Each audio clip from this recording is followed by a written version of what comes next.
Aš labai džiaugiuosi, kad verslo renginiai, forumai kaip Lietuvos Davosas iš tiesų vis daugiau kreipia dėmesį į švietimo temą, nes manau, kad jinai yra ypatingai svarbi ir šalia verslo, šalia ekonomikos, šalia pinigų yra protas. Esminis dalykas mums, kaip šaliai, kaip visuomeniai susitarti dėl ambicijos, kad mes norim, galim ir vieną dieną turėsim geriausią švietimo sistemą Europoje. Per pastaruosius 3 metus Lietuvos Davoso organizatorių dėmesys fintech sektoriui reikšmingai išaugo ir tai rodo labai svarbų postūmį visam segmentui. Lietuvos Davosas yra geriausia vieta aktualizuoti šios klausimus. Aš jau 3 kartą esu Lietuvos Davose ir man patinka, kad auga branda šito renginio ir patinka, kad mes keliame klausimus, kurie tikrai šiandien aktualūs Lietuvai. Tai yra nuo startuolio ekonomikos iki inovacijos ir tai, kas turėtų rūpėti Lietuvos sprendimų priėmėjam tiek versle, tiek politikoje. Sveiki atvykę į Lietuvos Davosą. Manau, kad tai labai geras renginys. Sudeda į vieną vietą labai gerus pašnekovus iš viešojo sektoriaus, iš privataus sektoriaus, iš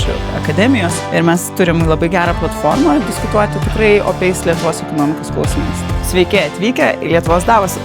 Labai gera konferencija, susirenka tikrai, sakyčiau, sektorių elitas. Pats dalyvauju Lietuvos Davose jau daugybę metų ir visiems rekomenduoju čia atvykti. Ir tai yra dar viena vieta diskutuoti, akcentuoti, atkreipti dėmesį į svarbius dalykus. Mes iš esmės visi sutarėm, kad turi būti nuosekli, visus etapus apimanti ekosistema. Sveiki atvykę į Lietuvos Davosą. Lietuvos Davosas yra gera proga susijungti tiek tradicinės pramonės temoms, tiek verslo, tiek politikos, tiek ir be abejo startuolių bei technologijų sektoriaus temoms. Tokiuose susijungimuose iš tiesų ir gimsta įdomios diskusijos, skirtingi požiūrio kampai.